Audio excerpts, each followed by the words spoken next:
say 14, I believe it was that. Around the age of 14, I had a dream. And in that dream, I was looking out my front window in Blakely, and the sky was red, like not naturally red, like a very deep red color that I have never seen the sky that color in real life. It was a dream. And there were fires all over my neighborhood. And I saw these craft in the sky that looked exactly like what you're looking at right there.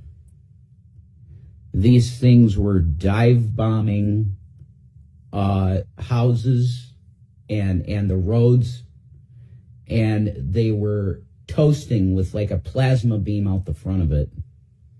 Everything in sight. I believe that's why the sky was so red, because there were fires literally everywhere. And the dream was so frightening that I woke up in a sweat on the same couch that I would have been looking out the window in the same room. It was my mom's Asian room in my house in Blakely, which was, God, it was almost like a mansion. It's an absolutely beautiful house.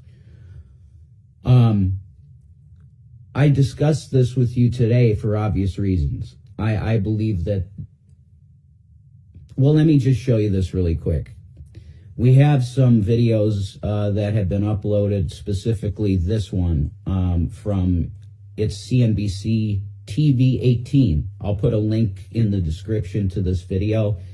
It was not an 11-hour long conference or whatever you would want to call it. It was not that.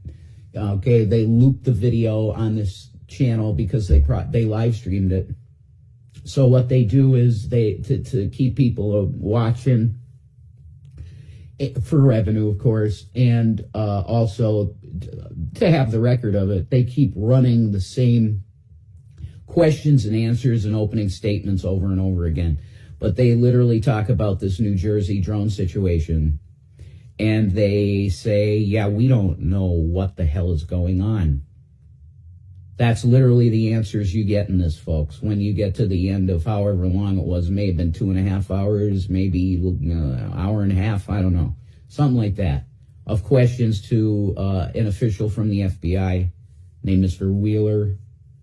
And the first question the chairman asked, what the hell is going on in New Jersey? And his answer literally was, we don't know.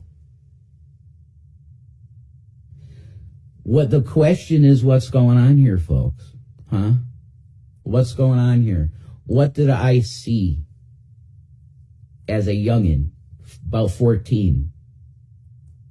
Do you think this is about to happen? Because I do. You know why? The government is treating these as hostile right off the bat. The guy from New Jersey said, we have to shoot these things down. We should shoot these things down. You better pray for discernment and pray for peace, because I just see this. If it goes the way of my dream, you're going to shit your pants when you see it. Peace and Maranatha.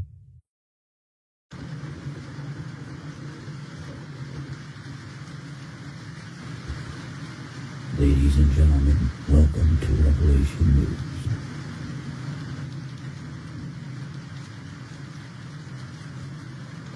Folks, Isaiah chapter 17, verse 1 states,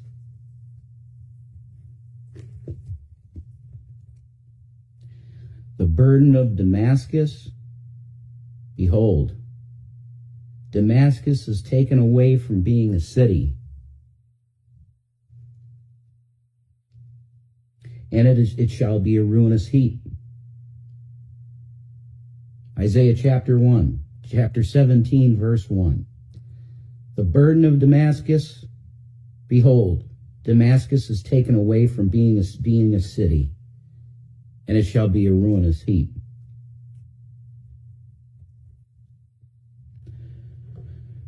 Well, do we see Bible prophecy being fulfilled every day? What's going on in the Middle East? Why does it seem like these brush fires of violence are being lit in certain places that clearly it's creating a conflagration of violence suddenly? And Israel seems to be a very serious part of it. What are we seeing? Is this Bible prophecy being fulfilled? Well, I can tell you for a fact that what you see on that screen right now, the IDF, Israel, hit Syria's Navy. Look at that. Damascus is becoming a ruinous heap. Now, we ain't there yet. We're not at the point where you can say that Damascus is completely decimated. But with that great interview I did with Stan Dale, we can see how this is going to pan out. I really believe we're starting to see what's in the future of this beautiful country, Syria. Matthew 24 states, the Olivet Discourse, where Yeshua tells us the signs of the end. There will be wars and rumors of wars popping up all over the place. Earthquakes in diverse places, the sea and waves roaring, men's hearts failing them for fear for those things that are coming upon the earth. I do believe that we are in the Great Tribulation, and I believe that we've been in the Great Tribulation since probably October 7th. So blessed is he that comes to the 230-something day, according to the book of Daniel, the prophet Daniel. Folks, if you don't know Jesus Christ, it is absolutely time for you to get on the train. Get in the ark of Jesus Christ now. Because the things you're going to start seeing, your heart will fail for fear. But when you have Christ, there is no fear. Literally, with death, you could have a situation in front of you where it looks like you're going to pass away. Because I've been in those places. I have. I've experienced things like that, where I didn't know if I was going to make it. You know, when you have police come in your life, it can really scare the crap out of you. But the whole time, I had Jesus. And I knew that he wouldn't allow anything to happen to me that wasn't in his will to make me stronger in him. That's why I'm still here. And that's why I do what I do. Isaiah chapter 17 is being fulfilled every day. You got to pray for this planet, and you have to pray peace and Maranatha for him to come. It's time. Shalom. Rift and went into the Red Sea and went around Iran when it was lower down in India before it was shoved up into China. All these things, I mean, I've researched this, so many ways, and I was privileged to get a new topography map, all the data for it to put into my Google Earth by the Scripps Institute over in California. Before they even gave it to Google, they gave it to me. So I could see these imprints of various things and where they were. I understand now. I understand so much that it's almost like, where do I start? I want to just kind of explode information about this and that we've been able to prove with modern technology. Wow. Well, I think we should kind of steer it back because, like you said, we'll never get through the list. Wait, how does this connect in with UAP's disclosure and all that? Sorry. Okay. That's okay. It's okay. Yeah, I get carried away. Sorry. UAPs, unexplained aerial phenomenon. They have been with us since the history started being recorded by the Egyptians, by the I guess by the people in the Persian Gulf, the civilization that lived there, the Shemites, all kinds of people in the ancient days recorded these things. And I think they have been super beings from a parallel universe, which we call in the Bible is the third heaven, perhaps, up there. Okay, and there's a veil between their dimension and ours, but we're coexisting in the same space but not the same time or frequency. So these UAPs were, first of all, they were angels or messengers from the heavens that broke the law of the heavens, came down and started manipulating the Neanderthal man or whatever, started experimenting with DNAs, mixing with angels. And they did this in Saudi Arabia. That's another discussion. But yeah, I have one quick question for you, Stan, on this issue, actually. So do you believe that basically from the beginning in the garden, because this really, it ties into everything, do you believe that, like, call them Anunnaki, walking lizards, like, messed with our DNA? Do you believe that? Well, the Bible does speak about Satan being like a snake, a reptilian. Reports, when I worked with Dr. Teller's group down in Australia, we were back engineering a lot of stuff in anti-gravity. Although I never met the quote-unquote aliens that we were dealing with there. Well, I might have one time, some ones that look like Nordics. We were told that their skin, if you get them in the sunlight and press on it, the skin makes like an oil slick rainbow, in the sun. It's rainbow, it's from their scales. And they do have a reptilian DNA in them. Now, again, I may have been introduced to one couple that were assigned to the United Nations, and they were a man-woman team that were tall and, fit the descriptions of Nordics. And they gave me a creepy feeling like I was a canary in a cage with a door open. They were the cat. I mean, it's a weird feeling. But anyway, yeah. Okay, these beings have been monitoring humankind and been interfering with humankind against the orders of the creator of our universe, against God. And they're down here trying to win the battle. They're going to fight the battle here that they were fighting in the heavens where God dwells. They rebelled there. They're cast down here. And so they're using Earth's resources. They're using humans to develop the supplies and manufacturing equipment to make the weapons and stuff that they need to fight Jesus when he comes down here for the Armageddon battle. And that was what Dr. Teller's team, that's what we were running into, was all of them. And they made deals with them in the early 50s to get technology in exchange for various other things, mainly human samples for DNA testing. Now, these UAPs have become, widespread knowledge amongst the people of Earth by television, internet, that kind of stuff. They can't hide it anymore, Stan. They just can't. No, and there's a reason. I mean, our people, governments, especially the United States, since the end of World War II, we've known about these beings, and we've certainly made conversation and deals and treaties with them, and they've violated every one we ever made. Their main objective in even contacting us was to get us to get to the raw resources.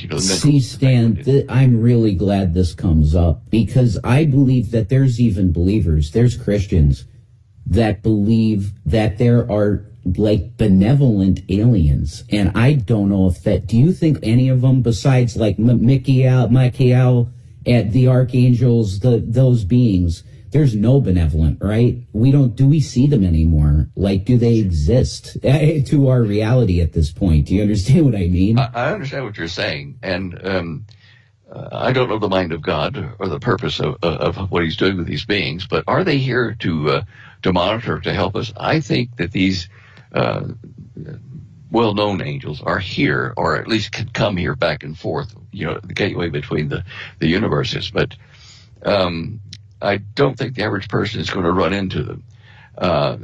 When you pray, or when people pray in the time of crisis, does a being appear to them? Well, I had a lady across the street from me in Perth when I lived there, and she was in in dire straits in her personal life, and she was praying one night, sitting on her bed in the bedroom, and a bright white angelic being appeared there, and she thought it was Jesus. Now, can they appear and talk to us and communicate with us? I think they can. But when they are walking around in human bodies and say, oh, I'm an angel, I'd be very cautious of that. I would say, okay, I challenge you, in the name of Jesus Christ, are you a real being from the God in heaven? Are you who you say you are? Can you tell the truth? Are you evil?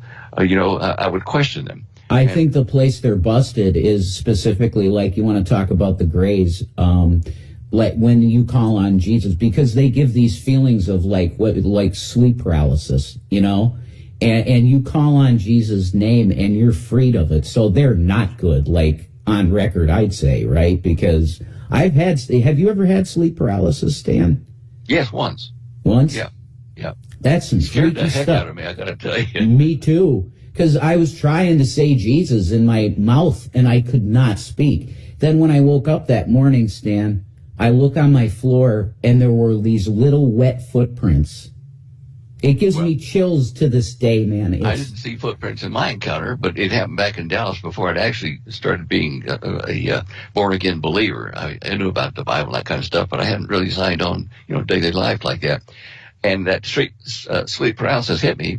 I was in the bedroom sleeping, and my nightstand had my pistol there, and I suddenly became aware, looking through the bedroom door, of a shadow coming down the steps from upstairs in the house. And it had horns. It was dark. And I got to get my gun, and I couldn't move. I was paralyzed. I was absolutely scared to death. And I don't remember what happened other than I woke up the next morning, and it wasn't there. There weren't footprints or anything, but I knew what I'd experienced, and it was scary. There's absolutely no doubt about that, because I've had it a few times, and it's one of the most terrifying things that you can experience, especially as a believer, that you're saying in your heart, say Jesus, and you can't say it. For me, I thought it, and I felt my body go right back into my bed, and I was okay. But, yeah. Well, I had an experience after that in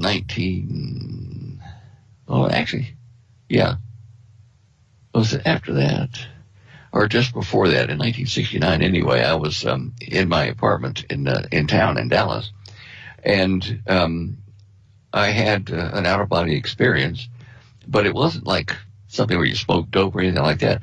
I had contracted a new bacteria that was making me so ill. I'd been to the hospital, and at that time, acromycin 4 was experimental antibiotic, and they had given me a bunch of it and some pills and stuff to take to boost it, to try to get rid of this infection in my body.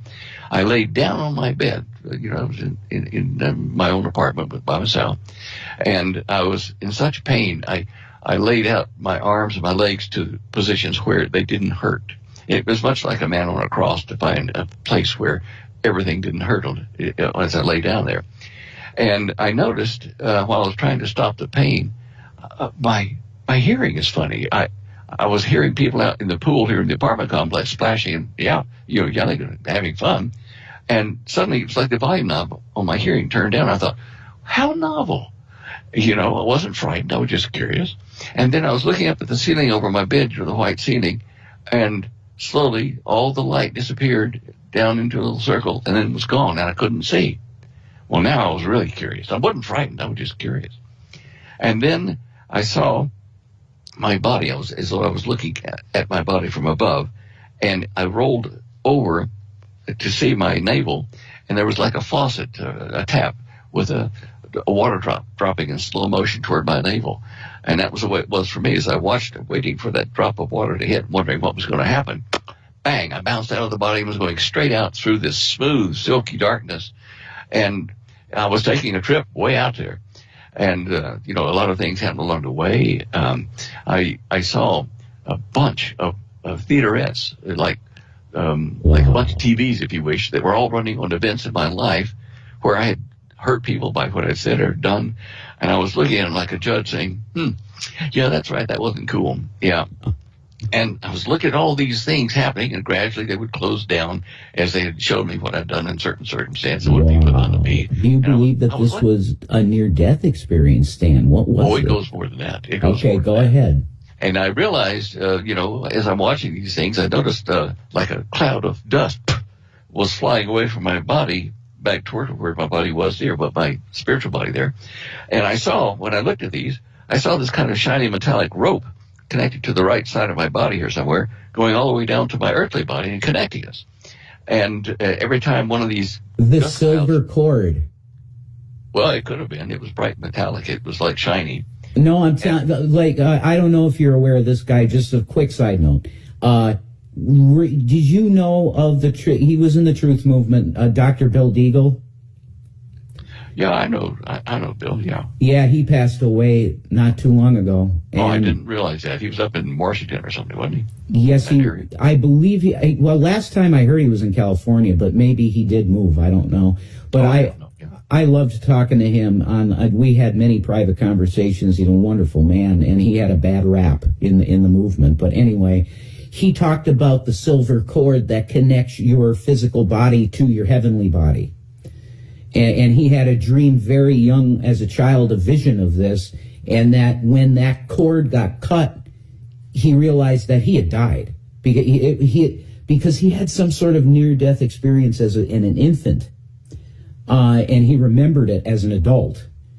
And it's wild stuff, but the silver cord, I just had to step in there because it is something I've heard other people talk about. Well, that may be the same thing. Yeah. It may be the same thing that I saw. I was connected, and when these puffs of dust came out of my body, it was like my body was made of a very fine, wiry mesh. This dust went out. But when it left, a negative emotion, like hate or greed, left my body at the same time. It was as though I was being washed clean of all these negative emotions while traveling out there. Now, I never saw the face or the hand of the being guiding me through all this, but I knew it was God. And I was looking up, and I had just about settled down to, I'd seen all the videos or theaterettes about what I'd done in my life, and I was looking out, and I could see the universe, and I said to the voice, I said, how does all this work, Now, that was the wrong question to ask, because, boy, was there a download of information. It was so much that I couldn't remember it all when I went into my body. It came over periods of years of dream visioning in the morning for it to unwind into my conscious mind. But anyway, that was the good Lord asked me a lot of questions. I asked, how do these UAPs work? These UFOs, what's the structure? How does it work? And, okay, I got to see it all. Well, how does gravity work? Okay, well, here's how gravity works. Okay, so I got all this information, and I was happy with what I'd been told, and so I curled up in a fetal position to rest on my journey out toward that little spot of light out there I was going to go. And all of a sudden, my rope, that silver thing, snagged on something and spun my body around to the right and started pulling me back down into my physical body. And I thought, oh, wait a minute, something's wrong here. And I couldn't hold on. It was too slippery. So as I was approaching the body down there in the bed, I thought, well, look, whatever it is, I'll get into the body and cut that cord and somehow, and I'll hold on to this dimension I'm in with with the left hand and my leg over a ledge I could feel. So I was hanging halfway into that one and halfway into my body, physical body. And so I realized that the thing that pulled me back was connected to my right ear. And it was the phone ringing right next to my bed there. So I thought, well, I'll just knock it off the hook, and that breaks the cord, and I'm gone back into happy times. And so I reached out. It's like taking a 10-pound ham by the small end of the bone and try to reach over and pick up a phone, which was difficult. What I did is I threw my hand and it knocked it off of the night table there onto the pillow next to me. And, I heard my mother's voice, and she said, are you all right? I said, I'm fine. Why? And I was holding on to this world out here and listening to her. She said, you just walked before me like your grandfather when he died. I saw you in front of me. And I was so shocked by that my left arm and leg dropped off of the ledge. And I said, no, I'm fine, Mom. I'll really talk to you later. And then, managed to get the arm to work enough to get the phone back on, or the handpiece back on the phone, and I was out. I was out of that realm and down here now.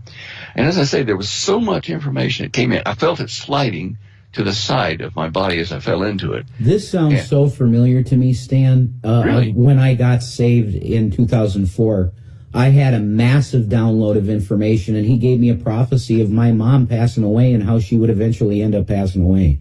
It was, I'm telling you, he is absolutely incredible God, and he's there for you every day, folks. I'm telling you. You just got, you know what I mean? You got to take his hand. That's all you got to do. Stan, this is incredible. But we could keep going on this subject if you want, but I'm just thinking UAPs and disclosure, because I'm sorry. You have to pull me back out of the rabbit holes. I apologize. No, it's so good. It's good, though. But these things are kind of necessary groundwork to what I'm going to say is that in Matthew, Jesus told people, beware of those coming and saying that they are the Messiah, or he is here in this desert or this place, go to him there. He says, when I come, everyone will know it. Now, beware of a great deception coming upon you. Do not be deceived, he said. And so I've puzzled over that even before I had the out-of-body experience. I'm, what does that deception, to deceive, what are you talking about? Is that, Protestants versus Catholic or Hindu or what? No.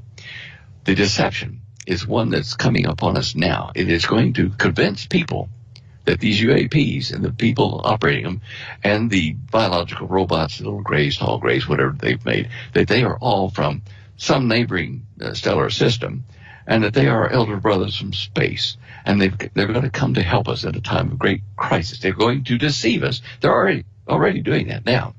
And people will say, oh, look, we're about to have a nuclear war in the Middle East. Israel's bombed Damascus, and, the whole planet's about to erupt into nuclear war. Can anyone help us? And then these UAPs will manifest. The disclosure will be because they've said, okay, it's time. We've come to help you. And if you'll let us, he's talking to the people, not to the governments. He's talking to the people of Earth. If you'll let us run your planet with one of the people of your people that we will choose and give technology to solve planet Earth, they will help you through this time, but you have to want us to do it. And this is the great deception. And once it starts, there will be miracles. There'll be food and water for people. There'll be medicines. There'll be anti-gravity in limited use by the powers that be. And they will appoint one individual to be the point man here on Earth to run the Earth government. Now, decisions have to be made so quickly these days due to asteroid proximities or due to pandemics or whatever, that waiting for a group of people to figure out what to do is useless. You have to have a dictatorship. And, okay, now, Jesus, I would trust. Anything else, any other being, I would not. That's exactly how I feel. It's the same thing with like a communistic government. Like if we had communist economics run by God, it would work. You know what I mean? That's how I see Marxism. Marxism is like the kingdom economy, but Marx took God out of it. Do you know what I mean? Yeah. That's how I feel about it. Go ahead. Well, you can't take the human soul out of it, the evil intent of the human soul. As I said before, I wouldn't trust me being in charge of the world government. And I like me, but I know that I have failings of the flesh. I would be tempted. I would make an angry decision against this country or that group of people on the spur of the moment, which would screw up the whole thing. So the leader has to be appear to be all wise, all knowing, and merciful.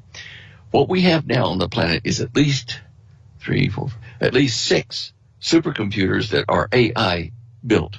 They have artificial intelligence.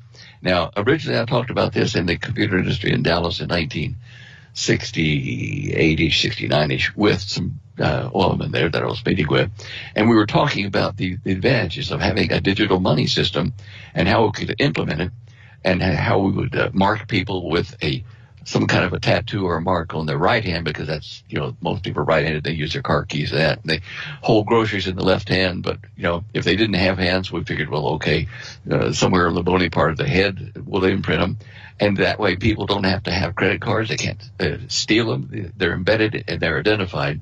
And we were talking at that time about the practicalities of how to make that work. So later, when I was studying the Revelation down in Australia, once I was kind of wakened up, I realized I'd been helping decide where that stupid mark was going to go in Dallas. Wow. And I was a fairly bright lad in the computer industry at the time there in Dallas. But anyway. Stan, like, I can also understand now why they would want to put a mark in the forehead, too. Because we got iPhones, right? I got my iPhone here, and this thing scans my face every time I look at it. It's putting little pinpoints on my face and scanning me every second. Like, I see what you got, that mark in your forehead. It's going to go, oh, yeah, you got the mark. You're good to go, right? Your bus pass is good, right? Yeah, and it might even be invisible in normal light. We don't know. But we realized that if people didn't have arms and legs, they would still be alive, and that the brain, the head, was the other logical place. If they got a head, we can mark it somehow, in the bony part here, in the thin part of the skin. Anyhow, that's another thing. But we were looking at that back then, and there had been discussions after the war. I found out about this later, after World War II ended, that the Allies got together and they said, look, we've got a decision to make here. We don't want to have a nuclear war on the planet because everyone will eventually have this nuclear technology. We've seen that the League of Nations and the United Nations had failed because they were horribly inefficient. You couldn't get any three of them or two or three of them to agree on how to make and a to bring this back really quick to UAPs, Stan, how do you feel about these entities? They shut down nuclear stuff. Like, that's their way of saying, see, we're benevolent. Is that like the deception, right? That's more than that. It's okay. More than that. Let me finish. Okay. And so they had the choices. These planners, that were the Allies. It included Russia and Germany, the survivors of the German nation. But what they realized was that they could not negotiate, an efficient government to react quickly to the things that need to be done. They couldn't form a dictatorship like Hitler wanted because the French Revolution, the underground, proved that it just would not work. They'd break. So they had to have alternative three, and you'll hear this term bandied around, the third alternative, alternative three. And alternative three was, let's fool the people long enough that they realize that a one-world government, the way we're going to do it, will work. Let's have a false alien invasion. Even President Reagan mentioned about what we need is an invasion of little green men at the United Nations. And I wonder, he said, if all the warring nations and philosophies wouldn't come together if faced with a common, serious evil or crisis or whatever. Didn't Bill Clinton also say something along those lines, too? I think he was talking about that. My book, The Cosmic Conspiracy, I wrote and distributed in 1978 to start with. Bill Clinton and his Secretary of Defense, Jim Schlesinger, had copies of my book. They'd shown it to the cabinet. President Reagan's wife bought him a copy of my book. King Charles, his father, had a copy in the library. All these people, and I've talked to some, Prince Charles's people at the time. They rang me about something in the book. But I'm telling you, this was what was discussed. Whoa, wait a minute, Stan. King Charles wrote you? No, we talked to his advisor, called me because they were going to have an expedition to Egypt, to Alexander's tomb they thought they'd found it. That's incredible. The front cover of my book got their attention, and his father, Prince Philip, being Greek, was very interested in what I had on the front cover of the book, the pyramid, the eye, and all that kind of stuff. And they were going to have an expedition to go over one of their projects. They'd financed a woman archaeologist, and she had founded this tomb, and on the front of it, it was low enough on the ground that water was threatening to wash it away. But this tomb had something drawn on it in color that was on the front cover of my book, and they said, look, would you be interested in coming over and joining, Prince Philip and us? We're going to go over it and look at it. So, well, sure, bring me back. And it never happened, but for whatever reason, I don't know. But I'm just telling you that this thought of what I'm telling you about this fake invasion went out in the early 50s. But we were approached officially by the fallen ones, these evil beings that looked like humans, and that's where they started making deals with Truman and with Eisenhower, and these things did happen. Now, in the 1958, a clamp was put down all over the world on the registration, patenting, and publishing of anything to do with high voltage electronics, especially electrogravitics.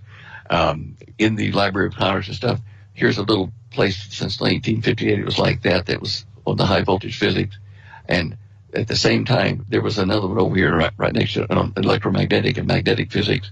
And then at 1958, when they put the clamp down on high voltage physics, which is the secret to all kinds of stuff, then the magnetic data that was being stored went like this. And for years and years, you suddenly had this huge amount of books and publications on the magnetic and electromagnetic, but you had only this little amount on electrophysics and on high voltage. It was part of the clamp put down.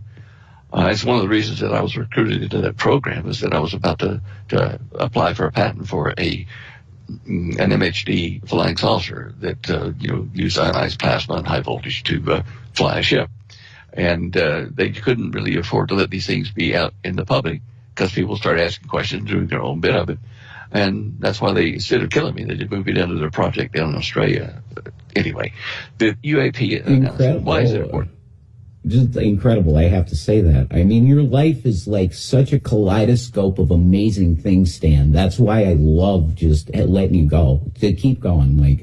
Jason, I sit down every now and then and, have a cup of coffee on the deck and think about things in my life. And I agree with you. I mean, I feel like my life is really just kind of like a virtual reality that's happened to me. I mean, all these discoveries and things that I've been allowed to share and work in.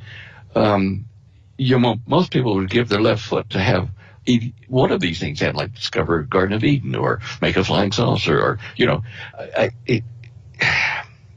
I marvel at these things, and it's not being considered anything else. I look at it as miracles. It's all the Lord, and I don't know. Are you going to have, before you as they say, shuffle off this mortal coil and go to Yeshua? Do you have like an autobiography of, you're going to pack it in one book? Are you going to do that?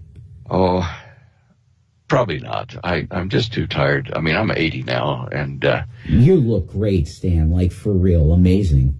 Well, they tell me that. I mean, I even got stopped by the police. They were over here looking because I had a fire burning at the wrong time in a no-burn zone here. And while they were looking me up, one of the officers went to his car and ran my license. And he came back and he says, "Now, you're Stan Deo, right?" "Yeah." "This is really you?" "Yeah, that's my picture. That's me." "Right." "Why do you look so young? You're too old for that." And I said, "I'm sorry. I guess, good life, whatever." The Lord blessed you. Yeah, well, of course he did. And, I mean, people probably wouldn't listen to me so much if I were going, "Now, I want to tell you a thing, folks, No, I can fit in with the young generation, and certainly with computing and stuff, because I grew up, I was trained at IBM, and I was in the early days of computing. And so I can speak to them. I've been a programmer. I've been a systems analyst, an operator, all that stuff. Yeah. And so I understand AI and the dangers of AI. Oh, God, I got a bullet point on that. Okay, so let me get back to the saucers. Go ahead. Let me try to... Go ahead. Okay. Now, the UAPs are going to be the physical manifestation of Satan's rebellion coming to us as our friends. And they are going to do miracles like, "Oh, you're a Christian? Would you like to see the crucifixion? We actually recorded it. Here it is in 3D. And people are going to go, "Oh." And they're going to say, "Well, Jesus was one of us." And that's technically correct. He was, up in the heavens with him. And people are going to be just, amazed. And this announcement, this revelation is going to come not because governments decide to come clean, because they do what they're told. You're dealing with technology that's so far in advance of what we openly know about in physics, that people will say, "Hey, let's trust them. I mean, they're offering to help us." And they're going to get rid of all these Illuminati people, the bankers and stuff that are running the planet, and people who are, conservative and knowing about this, saying, "You're going to get rid of the bad guys? Wow, where do I sign up?" Yeah, and it's two hands off the same being, one being behind the Illuminati and the other one say, "We're going to get rid of him and replace it with a good guy." And people don't realize they're dealing with the same entity. See, that's kind of where I'm at, Stan, with Trump. Because it's like, I want to believe again, because I was a Trumper in 2016. I had the hat. I had Make America Great Again. I fully was in it. And I don't know if a man of the type of moral character he has, because he's a rapist of women. And I mean, it's like, I'm praying that he does great things for the country. I am not counting him out at all. you'd be dumb to. And I'm praying that he fully repents to Yeshua and he's clean behavior and everything. But I don't know. It's just... I don't know. I mean, being a scientist, I try to look at the evidence, and it is quite possible that he is being manipulated by the dark side of it. Okay, he doesn't fit the bill for the Antichrist. There are a number of things that just don't work with him, but they do work with Jared Kushner and with Prince Mohammed bin Salman. Those two do have things that can be candidates, in my opinion, for Antichrist and for well, what's the other one? The Antichrist and the one that supports him. False prophet. Yeah, the false prophet, yeah. I think Elon, my girl, the girl I'm with, we're separated right now, but the girl that I'm with really believes that Elon Musk might be the false prophet. Well, does he have a Jewish background? Rabbi Dan? Man, I think he might have Jewish blood. I've heard rumors of that myself. Me too. So... It's going to be a surprise, but we will know when it happens, I'm sure. Oh, yeah. If you read what Paul said to the people of Thessalonica, they were panicked because he was telling about the rapture and things to come. And they said, well, look, have we been left behind? Is Caesar, you're the Antichrist? He says, no. He's an Antichrist. He's an Antichrist. Yes. And he asked him, he says, well, have you, as the man of sin, really been identified yet? And the answer was, well, no. And he said, well, that's your answer. No. There you go. When it comes, the man of sin will be identified. Now, whether the rapture occurs at that moment or a few months later or 3.5 years later, whatever, it's going to happen in that 7-year tribulation period. That's why I love L.A. Marzulli. That's another name. L.A. Marzulli, shout out to L.A. I love him. Hopefully he'll get back to me and we could do what I'm doing with you. This is phenomenal. But he likes to say, I'm pan-trib. That's what I am. God is going to make it pan out. It's going to work out, Yep, definitely. I do lean toward an early one half or even at the beginning of the first half of the tribulation. But pre-wrath. Yeah, right. Okay, yeah. Whatever. And I'm not going to make a big deal about it because it'll happen when it happens. Exactly. And, has the man of sin been revealed yet? Paul asked the people of Thessalonica that. They said no. In our generation, we say, well, has he been revealed? Well, not exactly, no. Are we going to be raptured out of here when he is revealed? Well, maybe. But, okay, it is going to happen soon. We can see the markings of it. And the UAP phenomenon is really to bring in the need for a world order of peace under the rulership of the fallen ones, even though they're going to act like they're our elder brothers in space. Because now, Stan, we know we're just earthlings, right? Yeah. That's the deal, right? That the Roddenberry future of Star Trek. Oh my God, it's going to happen. Like this utopia where no currency exists. Come on, that's not going to last long if it does come to fruition. I mean, it's just not going to last. Well, look at the Bible. When when people go to heaven, when the end days have happened and we're there are going to be ranks of people. Why would there be ranks? Different achievements. Okay? Everybody's not going to be the same. You're going to have your role. You will do it, and you'll do it well because you want to. And, exactly. It'll work there because of one simple fact. God, the presence of God, will indwell every believer in the heavens. We will have instant communications with God.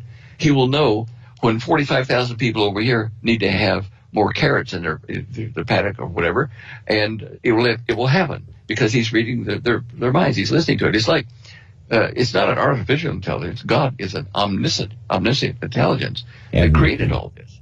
All knowledge. Yep. All knowledge. And people that say, "Well, people know what I'm doing."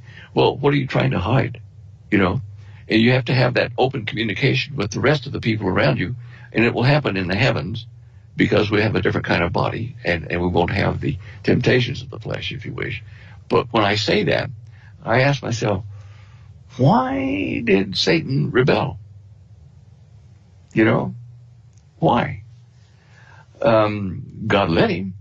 I would say, Stan, and I think it's scriptural, jealousy. He wanted God's power, but not only that, he was actually jealous of us because we became God's most beloved creation, right? Yeah. That's how I always saw it. Well, there are some questions I got to ask the good Lord when I get there, hopefully if I get there. And I'll say, why did you do this? Why didn't you just create a race of people to worship you and to work with you? And then I answer my own question and I say, well, I guess you got to have people who of their own free will choose to be with you and to support you. And the only way to do that is to have this discord to allow free will in the heavens, and then down on the earth, the same thing as it was in heaven, to sort out those who of their own free will be your people and will follow you.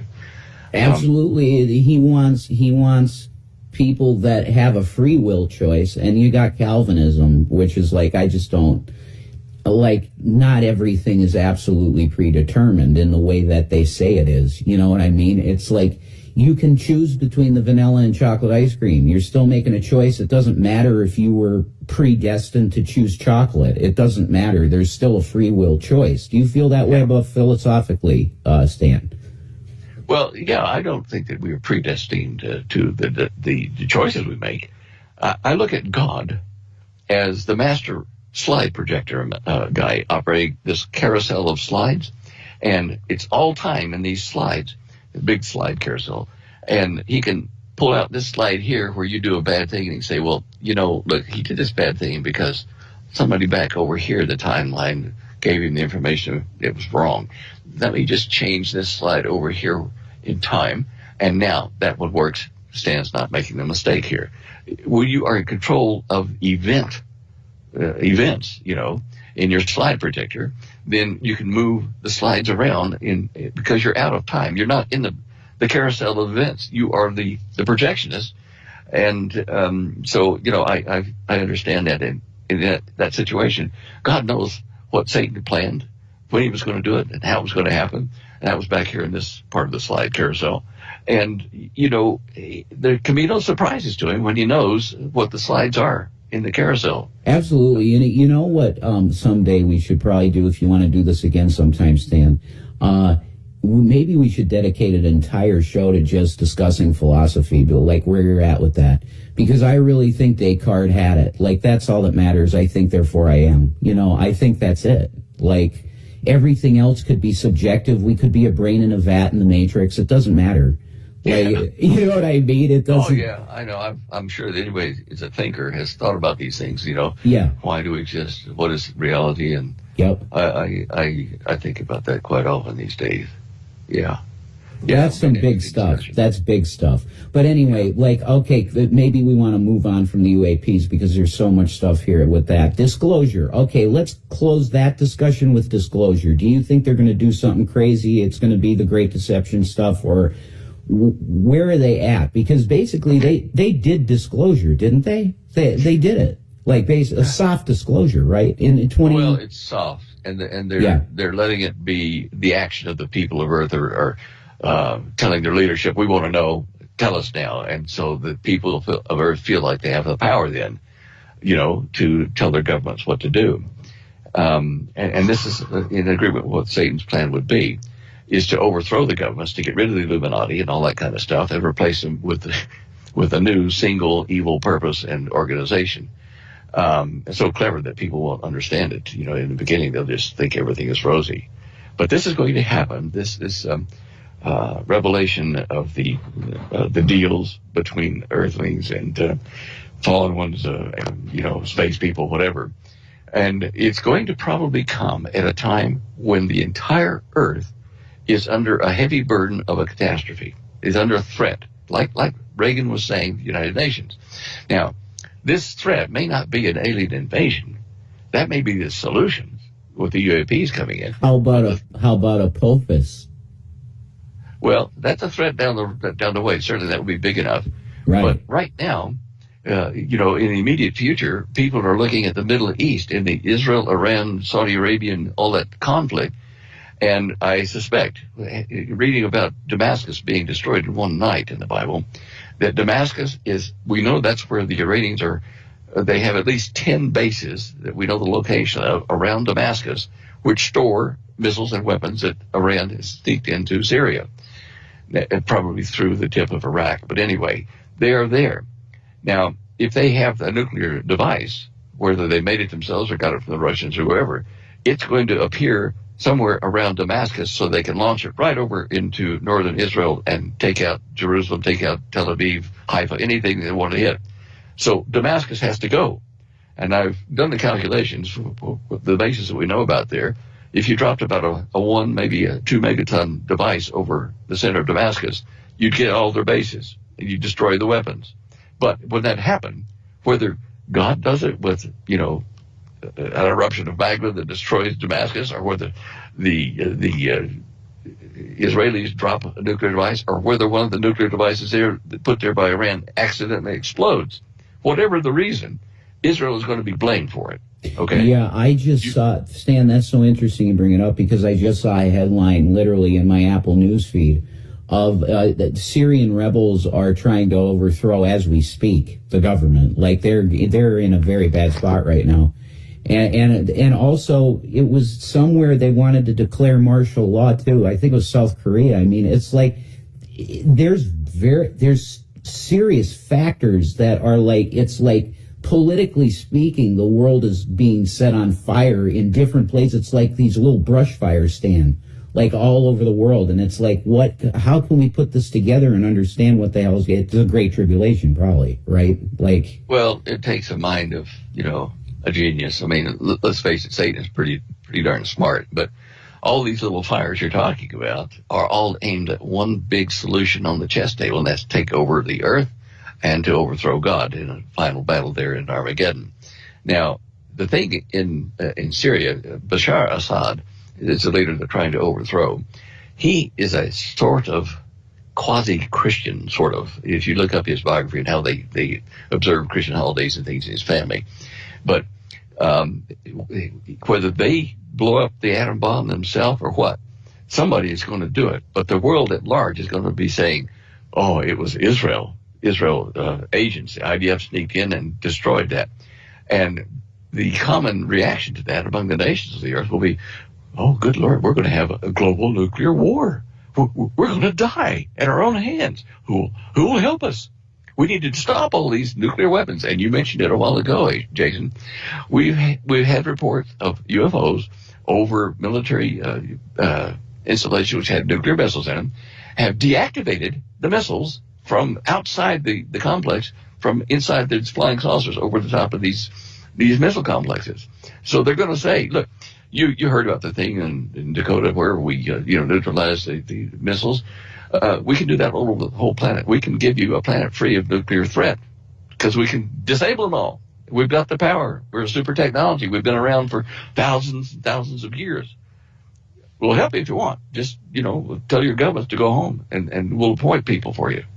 And it's going to be an offer you can't refuse. Absolutely. I mean, the entire earth, I think that's probably why we, the ecclesia, like the true church, the ones that are endowed with the Holy Spirit and they have discernment and everything, we're going to be completely like ostracized to a point where the world is going to, they're going to hate us, aren't they? I mean, we're trying to tell them the truth about this stuff, right, Stan? And we're going, that's a trap. It's a trap. Admiral Akbar, it's a trap. Don't do it, right?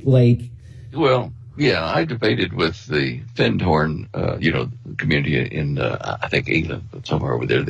They're New Age people. You have heard of Findhorn. And I debated with one of their leaders when they were holding a private meeting for their members.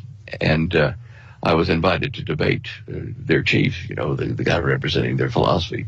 And during the debate, I was, of course, on the Christian side, the rapture, removal of a lot of people, from the planet because their vibes weren't right. They said that the New Age people said they're going to be sent to other planets to be retrained, their souls polished, and all this stuff. And I said to this fellow, I forget his name now, and I looked across the audience because we were either side of the audience, and I said, look, as well as I do, that a large number of people are going to be taken out of here in a flash. He said, yeah, those that need to be corrected. I said, no, those who are correct. And we looked at each other and kind of grinned because he knew that I was opposite to him. And I knew what he was up to. He knew what I was up to. And we were fighting for the souls of that audience, in essence, in that debate. But that's how they're going to explain it, is we're going to disappear a lot of people. They need to get out of here because they're not going to cooperate with what we're doing. And if they disappear, well, it's a tidy way for us to do it. We just take them away, and then we'll have a peaceful earth. There's going to be a series of lies, so superb that people, even Christian people, be deceived if such were possible. Absolutely, and I think it says if it were possible, because If it were possible. if. And so that means that you're not going to be here for the big lie when it's presented openly. Absolutely. And that I see, that's one thing I don't like. If you want to be so like dogmatic on the rapture doctrine, like, you're going to have a problem right off the bat, because we know the Lord said that not even he knew. He didn't know the time, which is like, come on. Like, that's telling you also there is a difference between the knowledge of the Messiah and the knowledge of the Father, which is interesting, you know. That in itself is interesting, but we'll know that when we're like him and we see him as he is. We're going to get all that stuff, I think, Stan. But it's this incredible stuff. I want to, like, we've covered a lot of Bible stuff, and if you want, do you want to keep going in that line of thinking that you're at? Jason, whatever, rings your bell. Okay. That's it. It asked me. Because we're going into the next hour. I mean, we've been doing this hour and 12 minutes, and I want to thank you for your time, Stan, because I respect you so much. Of all the people I've met, you have been the absolute most biggest blessing that I can even imagine meeting, and it's an honor to know you. It's Thank you. I'm not fluffing you. I'm just saying thank you for who you are. And well, I thank you. I mean, you're one of the watchmen on the wall. We're a big team. We work together for the things the Lord wants us to do. And that's what we're doing now. We're trying to save one more soul tonight. One more. That's it for the ark. That's it. That's what it's all about. If we're What's not, the ark of this age? What's that? What's the ark of this age? Jesus Christ, right? Of course. Yeah. He's our ark. He's our ark. That's right. And when I was running, for my life and hiding into the Nullarbor Desert there in Australia, once I was, trying to reveal to people what we were doing behind the scenes, I had to adopt a name, to hide. Couldn't use my real name. And I used the name Noah Davidson, kind of coincidental, but it's like the ark. And I was telling people about the ark. Jesus, this is our ark. We've got to go in him and be saved from this place. He's going to take us out. What's happening? There's absolutely no other choice. And I always am sad when, like, I do have some, like, witch type friends, because my wife's audience has some people that are like that new agey, witchy. And I'm like, when I see them they're resistant to the name of Jesus. And I just go to them, look, I don't understand why you would ever not want this man as your father. Like, look at his actions in the Gospels, and he's nothing what a lot of these Christian sects makes him out to be. The Pharisee Christians have very much done a really rough thing to people that are in the light. They have a sense of the light, but they're just not understanding who Christ is and how important he is. And if you come with the honey of saying, a cool drink of water of the Spirit, and say, look, he's the best father you could imagine, there's progress to be made with that, Stan. And I love the way you talk about Jesus, because Yeshua to you is exactly what he is, which is, it's a dad, it's a friend when you need a friend, but he'll also tell you when you're wrong, right? That's it. Oh, definitely. Absolutely. So, okay, do you want to move on from disclosure? And we've talked enough about that, I guess, at this point. Do you think the Great Deception's coming? That's definitely in the cards. It's in progress right now. It started in a part of the warning to people that they would understand was done by, was it NBC in 1983 when they started and released the series of V. The Alien Invasion. There are so many biblical things in that first production there. Yeah. Not the movies that came later, but in that one about using the distillate of an alien and human mixed blood to get rid of the evil. I mean, the Johnson was his name, I think, that wrote that. Yeah. And of all the works that he did do, that one was definitely hiding but revealing at the same time the things of Scripture that would happen in a manner that people would say, oh, I saw that movie. Oh, that's kind of like the movie. And I've used that series for home meetings for probably like 40 years now, where I would show the movie and discuss the movie. See this happening here? The reptilian thing, okay, and and we mean no harm. And this is going to happen. Mm-hmm. This is going to happen. This pay attention to what you're seeing and hearing here. Absolutely. And so it's been a marvelous witness tool. And you having access to people that are into black magic and stuff that, from your wife's broadcast or whatever. Yeah, no, not black magic. They're not into that. They're into like white witchcraft. You know what I mean? Like the fluffy Wiccan stuff, like. It's satanic, okay? But if you weren't there, if you weren't broadcasting to those people, who's going to witness to them? I was invited to speak into a coven meeting in Perth. Many people in the churches around Perth were praying for me that night. Wow. But I walked right in the middle of all of them, and they formed a circle around me, and they asked questions, and I witnessed to them about the reality of Yeshua. It's like Paul. Yeah, he'll make you Paul when it's the right time. Yeah. Absolutely. And you're doing the same thing in your outreach, So I hope. I can only pray and hope that. I got a couple other bullet points here that. Okay, sorry. I swear to God, Stan, you're amazing. Because I could just go on with you, but I think we should keep this relevant to like the current times, because I was going to ask you about the Blue Kachina prophecy and go through that, but that's a whole other show. Like that would be it. You know what I mean? So I say we can close it up with two subjects here: the global economy.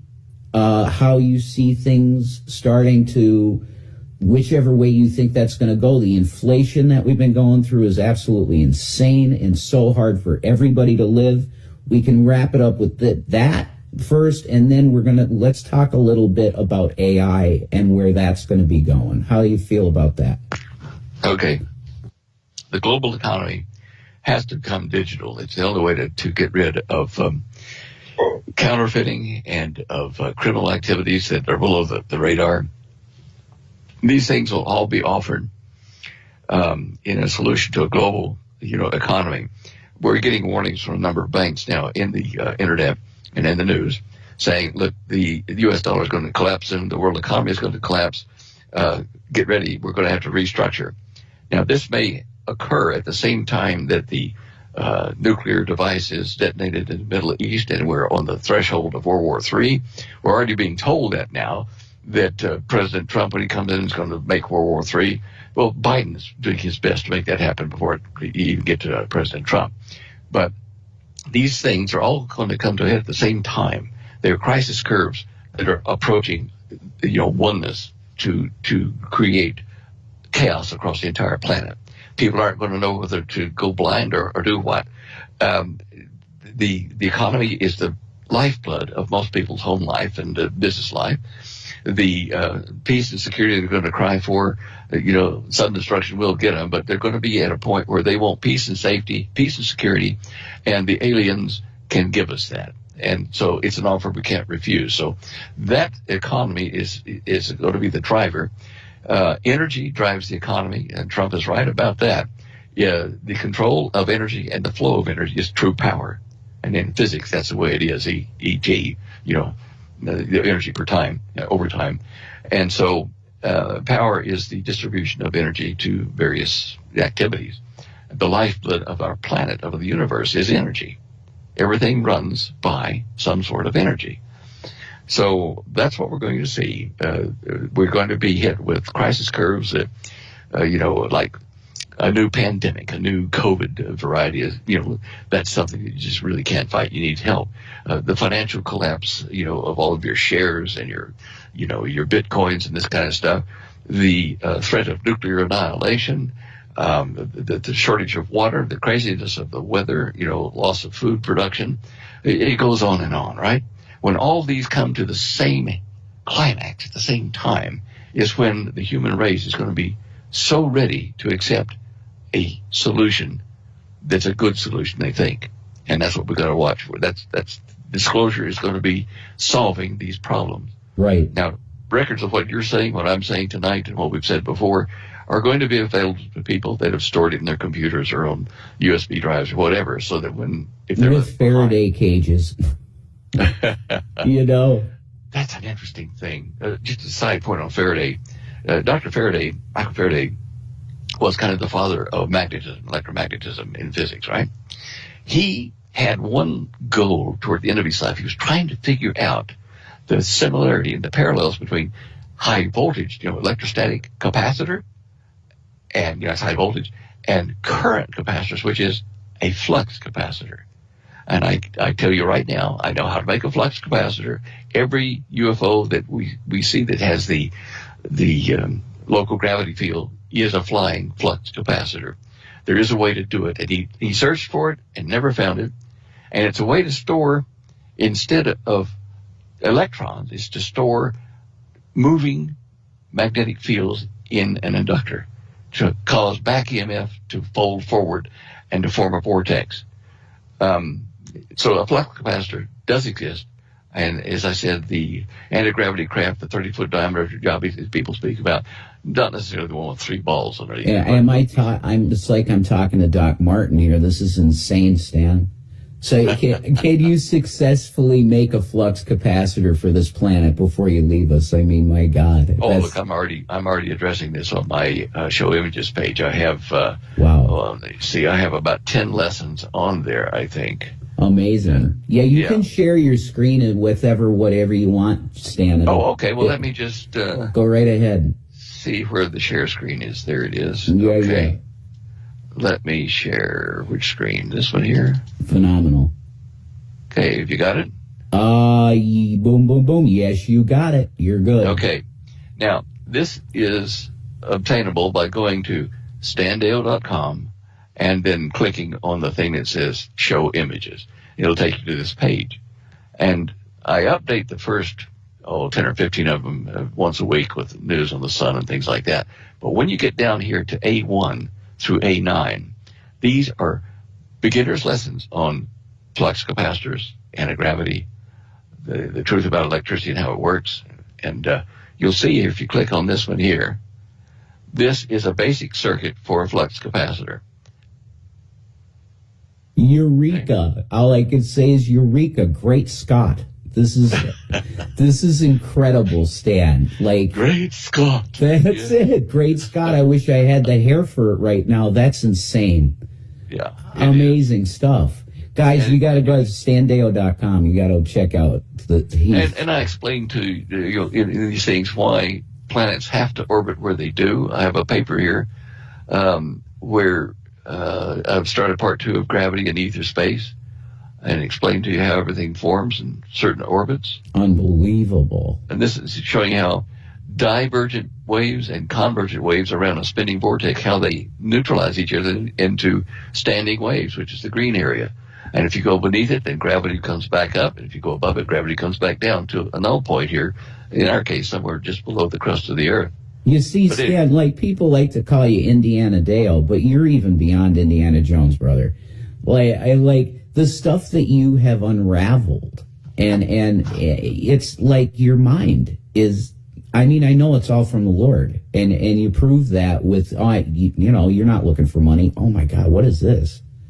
That's a model of a vortex around the Earth, the Earth's vortex, and how the waves go out and come back. I gotta get this stuff full screen, Stan. Let me set this up so I'm putting you full screen, because wow, this is unbelievable. Browser cap, we're gonna switch it to you. Wow, this is absolutely unbelievable. Okay, I got you full screen now with your browser. Okay, I don't know why this is not bigger, but anyway, maybe if I press it there you go, boom, you got it. Now, this is an experiment done by some other people showing in slow motion when a drop falls, how it forms a wave and ripples that are where orbits can be if it bounces back. Okay. This is basic fluid physics on that. Wow. I get it, though. I get it. Okay, now, somewhere along here, let's see the video here. Oh, goodness. Where did I've lost it. I'll have to go back and fix that. Does it come here? I set up an experiment some time back with a Coke bottle, 2-liter top thing. Right. Speakers with sound going down into the table, which was a plastic table. 2-liter Coke bottle here. Okay. Plastic picnic table that, is a bit flexible. And I put a speaker here and another one, other part of the table. And I selectively set the speaker to certain frequencies.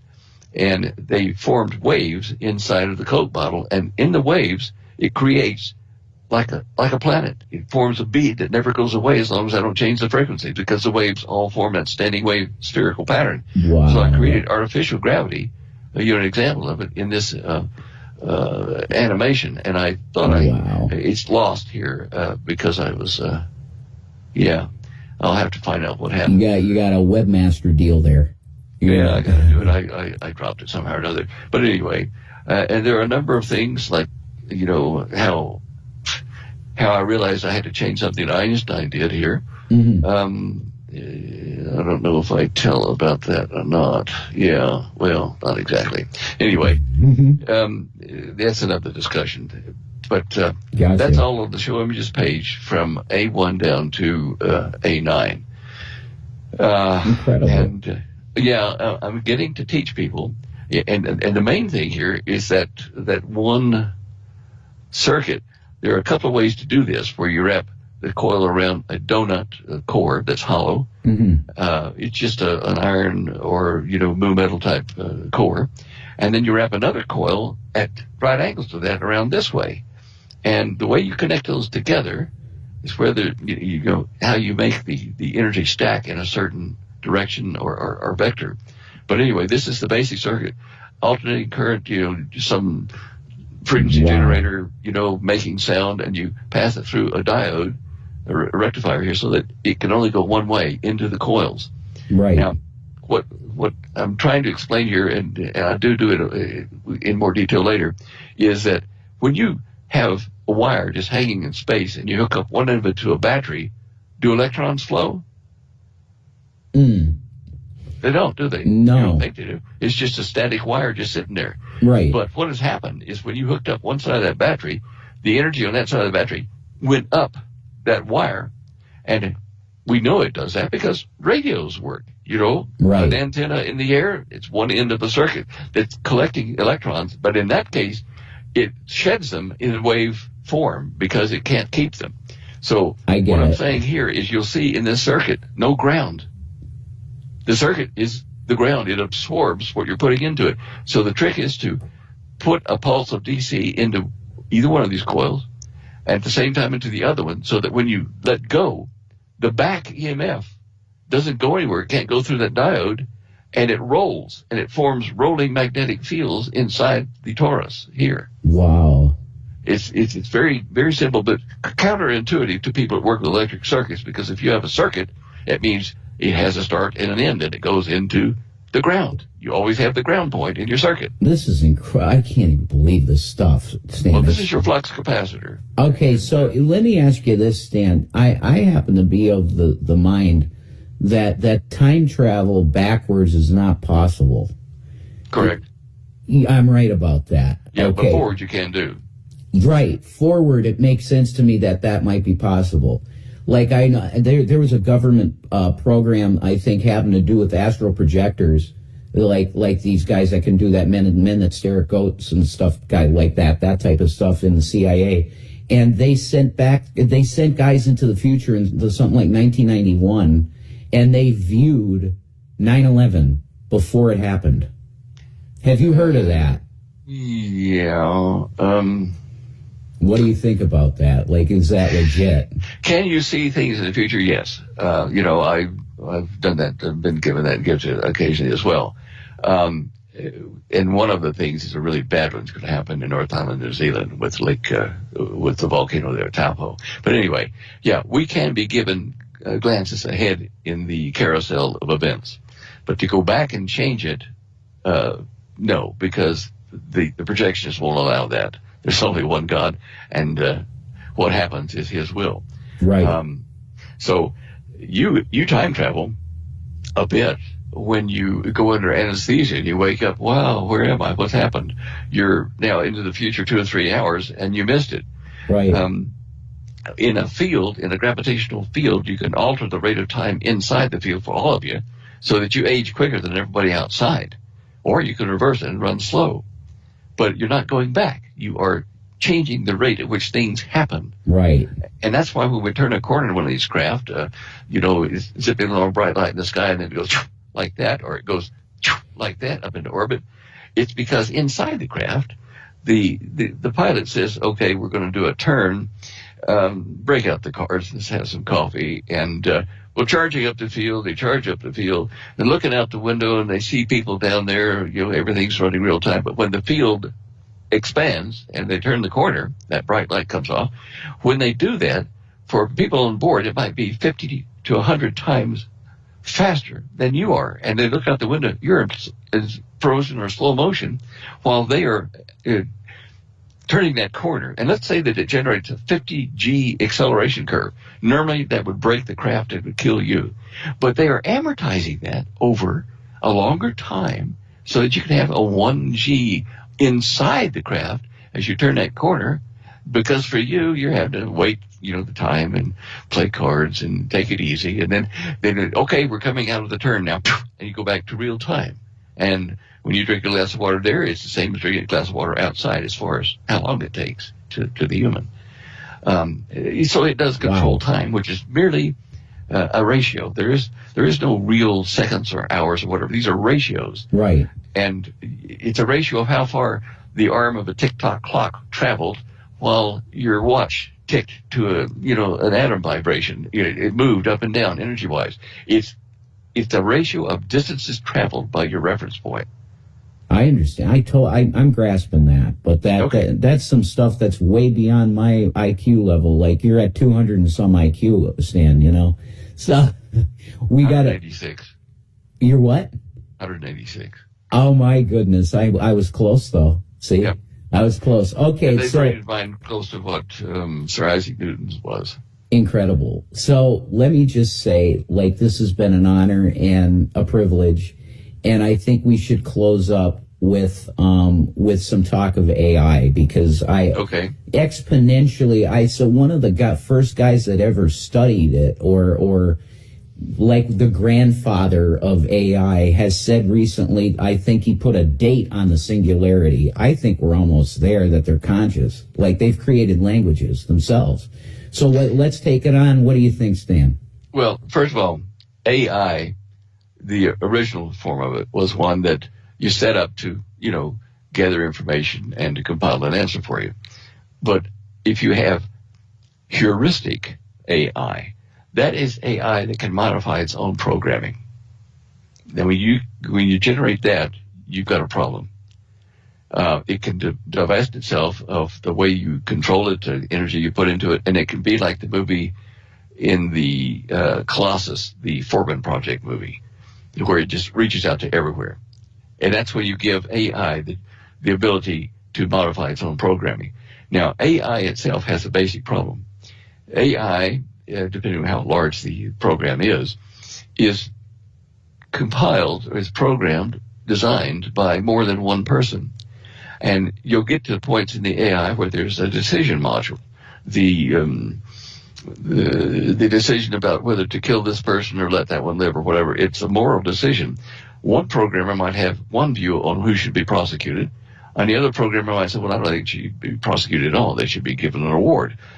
This is ridiculous what I'm saying, but you have a conflict of values.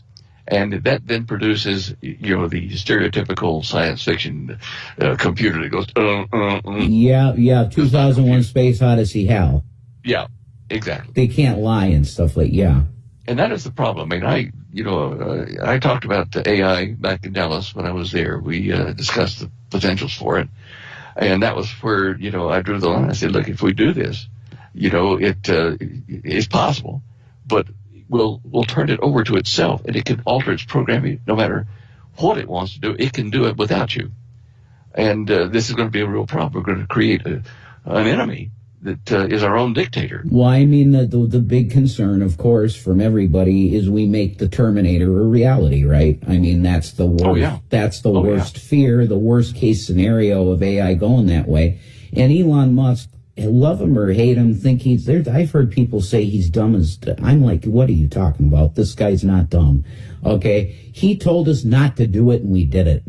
So he's like, it's too late. The cat's out of the bag, the demon's out. So that's it. Look, Elon. I don't know him, but certainly from a distance, I've seen that he does have like an ADHD type thing. He has a little bit of a strangeness in his personality. He actually said that he's told everybody he is autistic. He's autistic. Okay. Yep. Well, there it is. Yep. And, okay, so that's his issue, but it doesn't stop his mind from functioning. In fact, I think it gives him a boost over, a lot of people.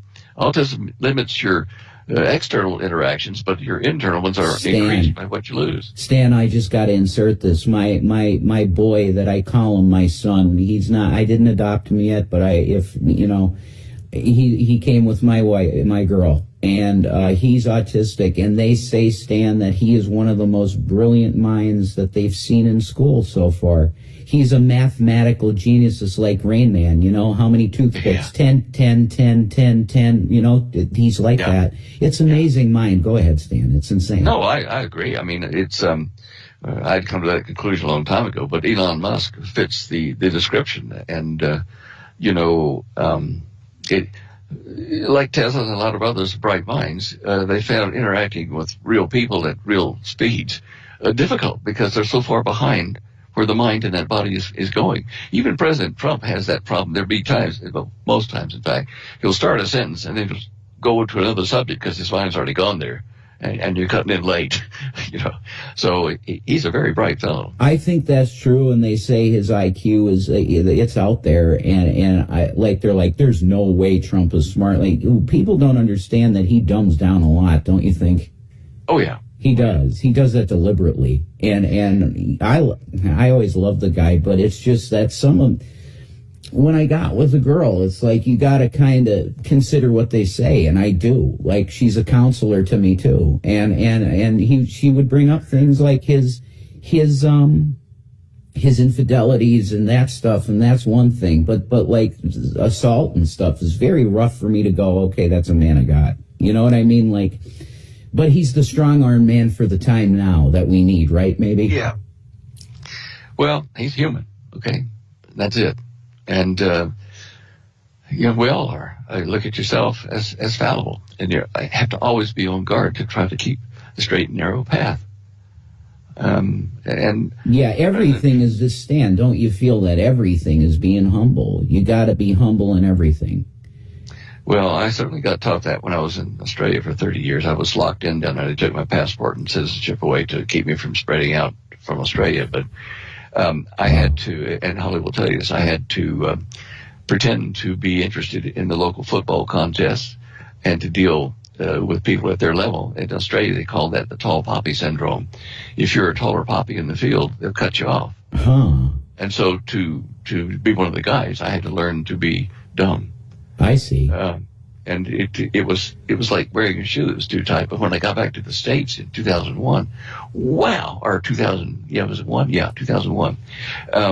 It was like the restraints had been taken off. I could think again. I could speak again. Right. And, by that time, I had so much stored up here I wanted to say that it kind of gushed out a lot of interviews and things. But right. Oh, no. Like your style of presentation to me has always been one of the best, and that's why I'm just honored that you took the time out to do this tonight. So the AI, you're amazing, and I would love to have you back at some point, and we could talk about the Blue Kachina prophecy, because I'm wondering about that, how you feel about it. What about the man in the red hat prophecy?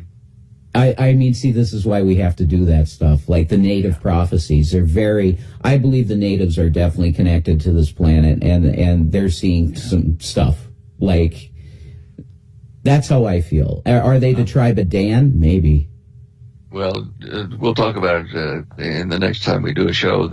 Yes. I can tell you about how Holly and I were invited down to the Shagobavi tribe, to the prophecy keeper. And, wow. What happened, what we shared, what they shared with us. Amazing. So the AI deal, how do you feel this is going to go? Is it going to go bad, or are we going to keep them servants? Well, look. We're going to think that everything is nice. I forget what color pill it is in the reality thing, but you're going to think, this is great life. The red pill or the blue pill. You don't want the blue pill, you go back to sleep. You want the red pill and you wake up in reality, yeah.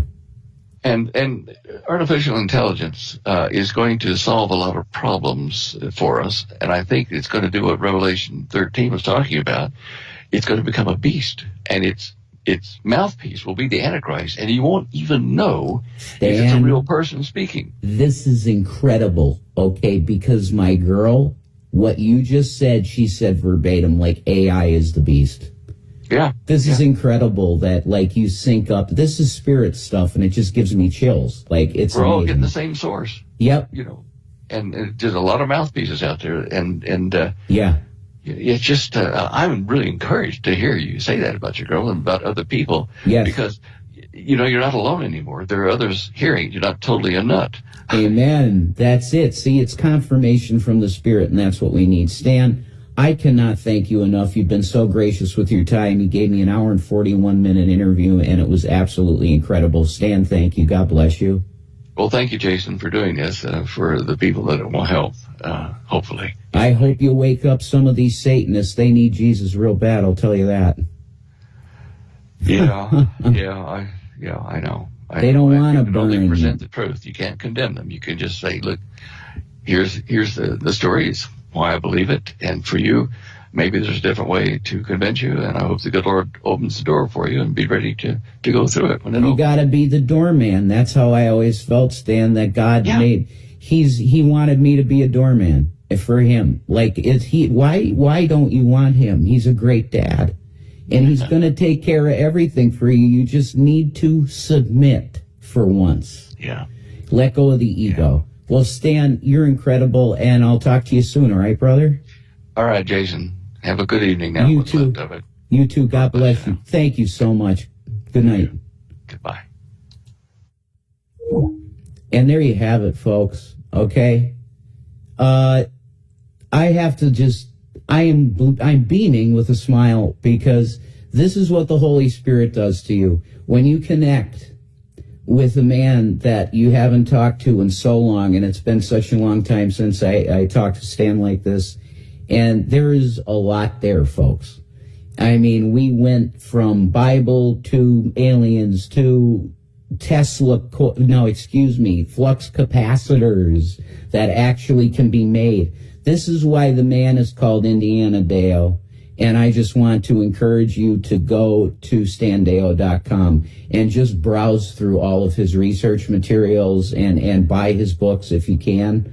You know, he says he's not in it for the money. It's all about Yeshua. And when you see a man that's so passionate and ready for the Lord, it's something else. Peace, Maranatha.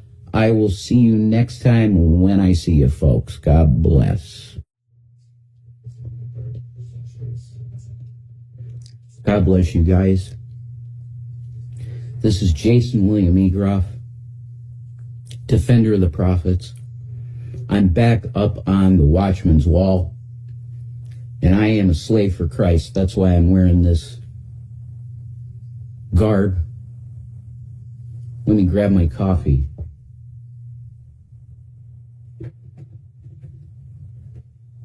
Okay. Here goes watermelon. She's extremely vocal, guys. She's a very vocal Kit Kat. So, serious stuff seems like it's going down, guys. Okay. I always feel like I need to reintroduce myself these days. I really do, because I've been away for so long. I got my tablet on in the other room. If you hear background noise, that's my tablet going. I just kept it running because literally this is insane, man. There's so much stuff popping off right now, guys. It's maddening. It's one of my favorite colas of all time. That's a Diet Cherry Pepsi. Okay. I feel overloaded with the amount of stuff that's out there. And just a little note on this microphone. I love a lot of bass in my mic. If that offends you, I'm sorry, but you got to get better speakers. Because I listen to this on my new means of communication that I have, and it has a fantastic speaker on it. And no, I'm not giving my new number to anyone. I have my own cell now.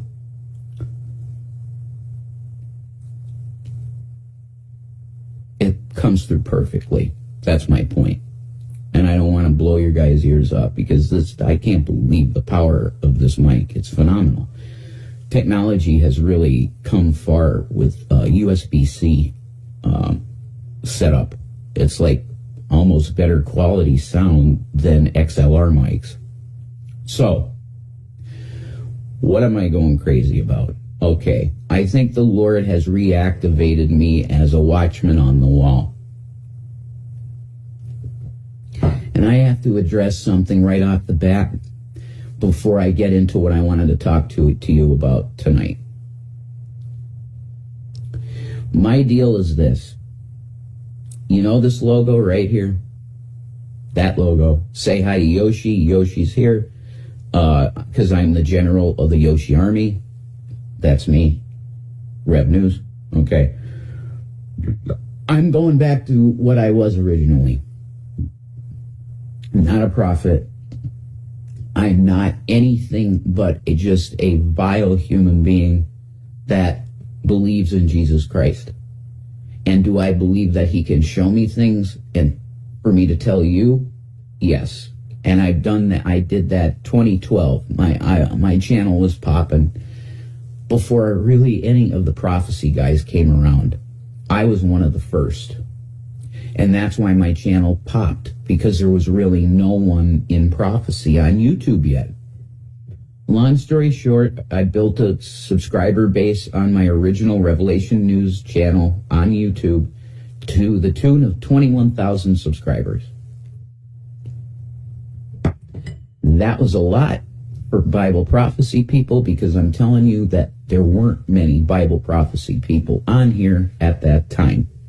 Now you have Tom Horn, you have Steve Quayle, you have, Paul Begley popped so hard, because he was doing live stream of news, a radio show in the afternoon for everybody. So that's like, wow, that was, you could call revolutionary to his mission. You understand what I mean? I'm going to be as comfortable as possible. I'm going to get a new pack of cigarettes.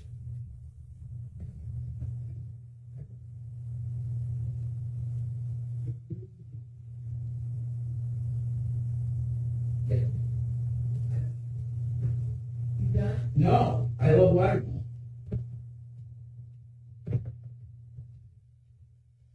Oh.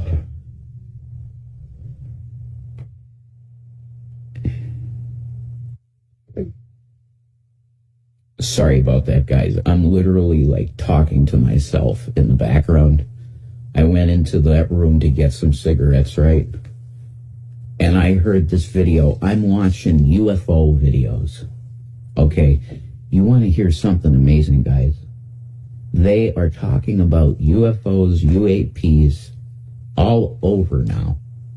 Mainstream news, mainstream everything. Okay? This is insane. So I was walking through there and I heard, my God, there was another sighting. I think it's in Manchester, England. I'm like, no. I looked it up real quick on my phone, and yeah, it's true. Guys, so who am I? Who is Jason William Egroff? I'm a reverend. I love Jesus. And I was a watchman on the wall for 4 full years. And I drank and smoked, but I didn't sin. I didn't sin. That's just the truth. And now, with time apart from my loved one, and that's coming to an end, I think. I feel myself, I think, if Shanny will have me, I think we're going to be getting back together pretty soon, because I've been feeling her so strong, and I think we're both missing each other. I want to show you some stuff. Okay? We're going to the Bible for a second, okay?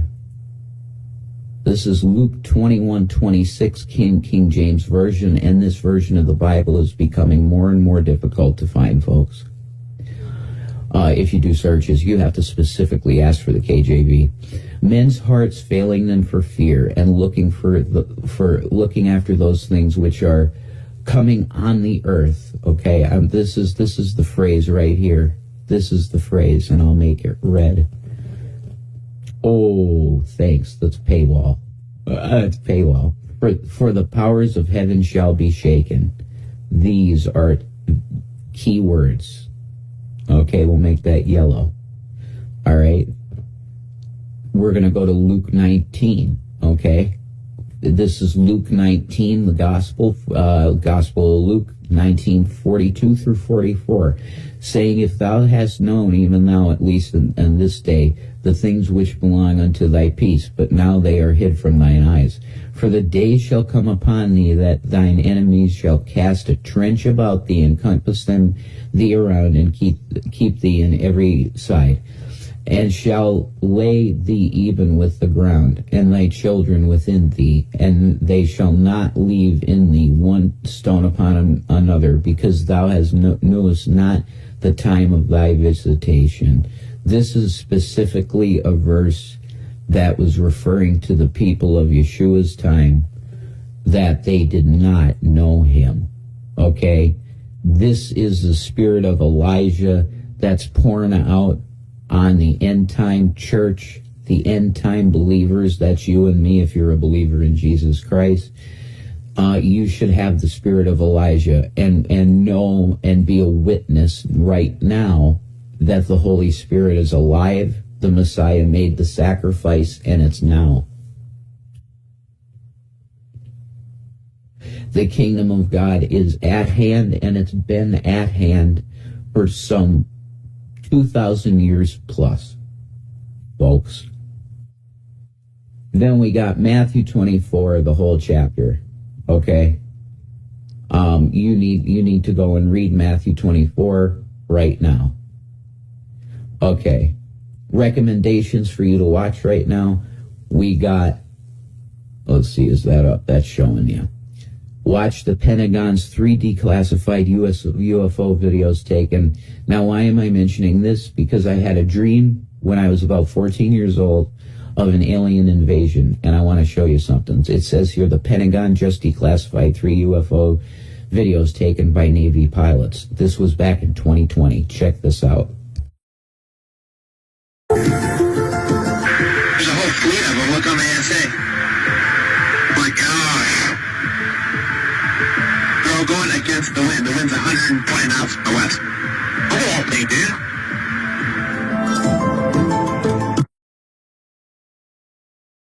Now, I only wanted to play you that one. Why?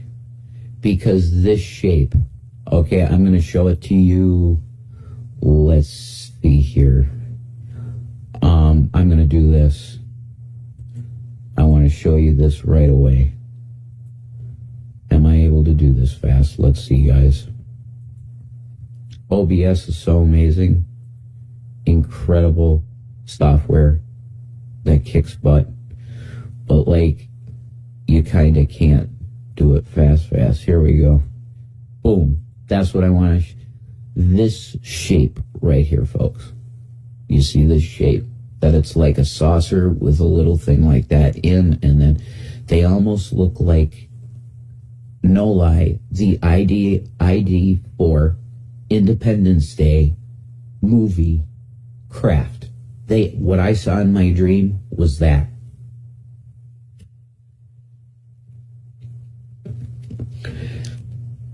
I was 14 when I got this dream. It was before ID4 came out. So don't tell me it's just, oh, you're thinking of that, the movie. It can't be, unless I was given a prophecy from God in a dream of a movie. That's dumb, ain't it? Yeah. These things were dive bombing towns, and I was seeing it from out my front window in Blakely, in my childhood home, because I was still living there at the time. These things dive bomb, and they just, with a plasma beam, like a laser plasma beam, burn the houses down and burn the roads down. Pray against this. Okay?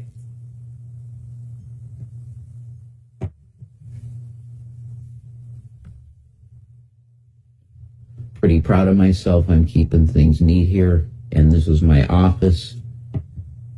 And I got an O-ring too. I'm blessed. I'm really blessed. There's my, you hear the jingle bells? That's the tablet. And this, I got a new communication device that I very much love. I'm going to wrap this up in a minute. I just want you to realize how much has been on my mind. Okay? So we're going to go back to this window. We're going to do a blackout on me, folks. Are you going to black out on me? There, no.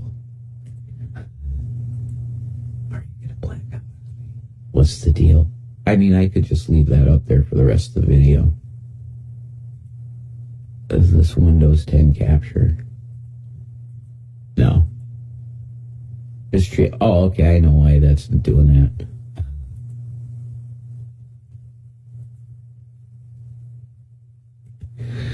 Oh, I'm sorry. This is my bad.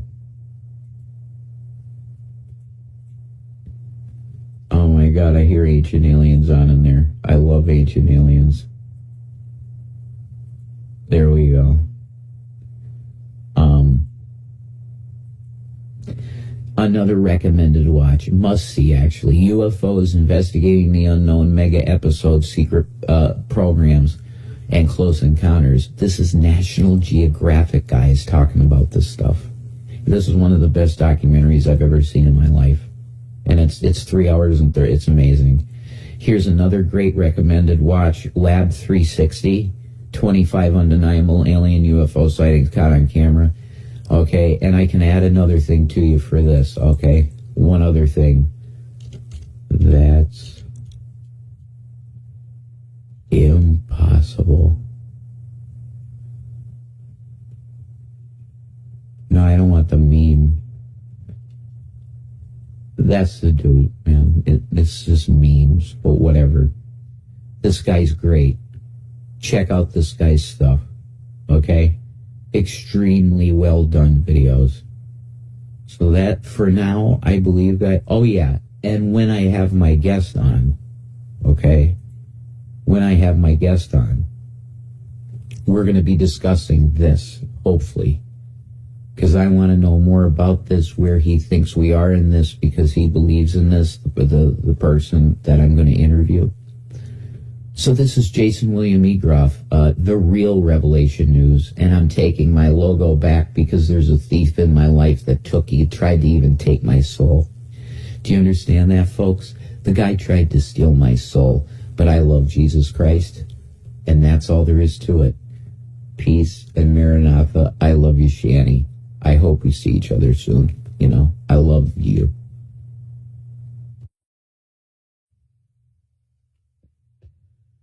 How you doing, guys? Reverend JWE here.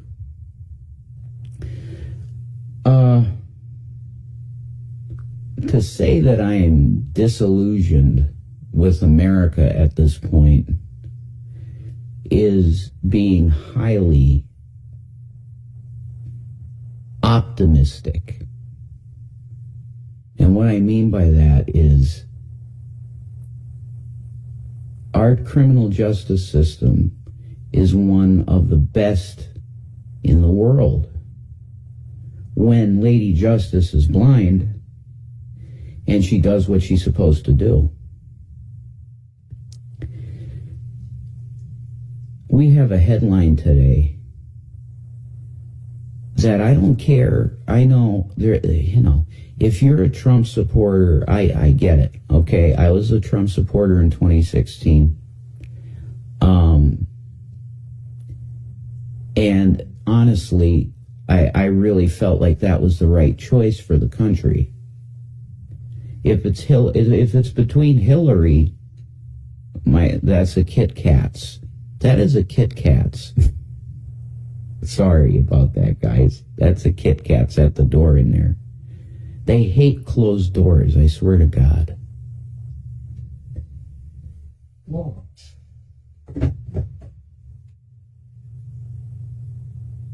Come on, watermelon. Go ahead. Come out. What are you doing? Okay. I keep that door closed for, let's say, heating reasons, because I don't want the heating bill to be so expensive. So here we go. We had a headline today that Jack Smith basically said, look, we're going to dismiss all the charges in all the Trump cases, including January 6th. Do you guys realize the precedent that sends? What kind of precedent? At this point, any future president can have an insurrection or can have a uprising. I won't even call it an insurrection, because honestly it was so poorly organized, if that's what it was meant to be, an insurrection. It was a joke. It was a joke that you had some people take a shit on Nancy Pelosi's desk. No organization whatsoever. And leadership, there was none. Okay? It was not a serious thing. But it was serious in the sense that you had the president, the current president at the time, who was Trump, that encouraged people to go to Washington because it was, quote unquote, going to be wild.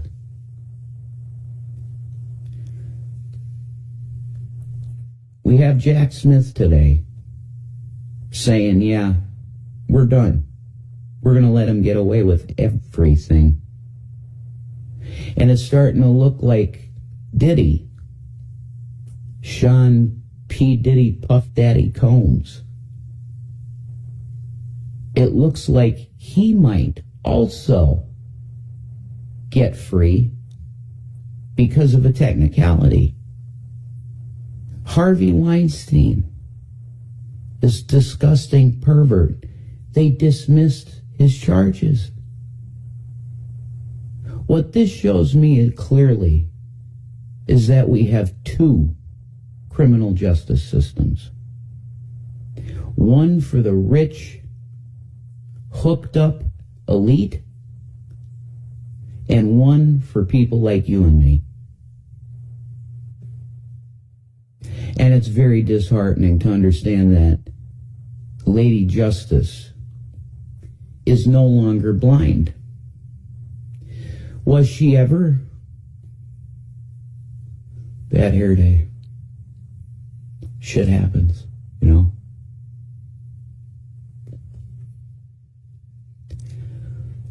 Was she ever blind? I'm not so sure. Let's get into this.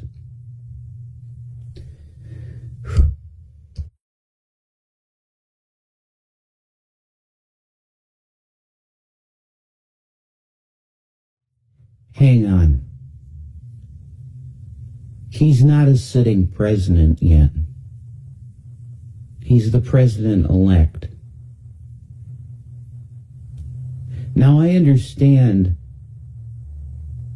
why we might go, okay, the American people voted him in. Let's let this go and let him be president. But this is unbelievable to me that he was even able to run in the first place with these charges.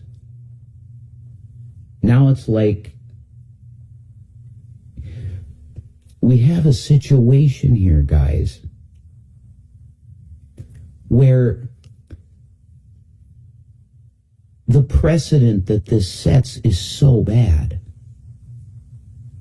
Any future president could literally do a real insurrection, and it's legal now. What I see here is a definite attack on our tricamberal system. right? Legislative, executive, judicial branch, tricameral system of government. They want to break down that tradition. And now you got a dictator. Unreal. From what they wrote, they said that the department and the country have never faced the circumstance here where a federal indictment against a private citizen has been returned by a grand jury and a criminal prosecution is already underway when the defendant... Sorry about that, guys. We got an ad. They made the President of the United States a dictator. Do you understand that, guys?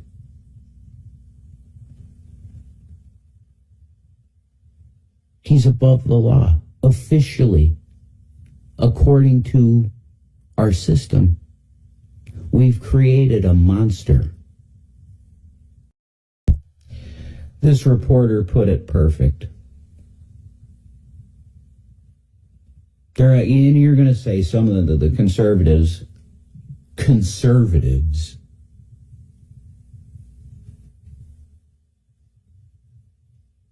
they're going to say, this is a wonderful day for America because our hero, our God King Trump is back. You don't understand what this is. Do you understand that you can actually now have an Adolf Hitler type take office in the United States and they could do anything they want with no judicial nothing? The president is now above the law. Another thing. I didn't know Jack Smith was resigning. You know, the attorney general, I believe, in New York, in the Diddy case, resigning. What the hell is going on here? You're just giving up because they know that the writing's on the wall. And this country voted for a guy that basically said, I want to be a dictator. I still cannot believe that the American people voted for this man again. He's not the same guy from 2016. He said his main motivation is vengeance. Make America great again. I'm getting some buffer in there. I have quite a weak internet, so I'm doing my best. That's the look on my face. I don't know how this happened.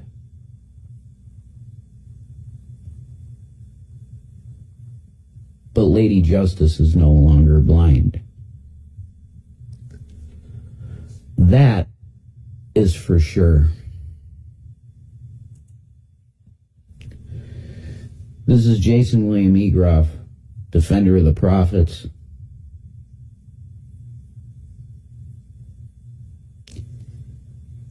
I don't know what's coming, but I'm going to be here for you as a believer in Jesus Christ. And I'll preach at you all day to tell you that you need him. That's for sure. And now you're in a country where it's not a president. Understand this. You live in a country with a dictator. Peace and Maranatha.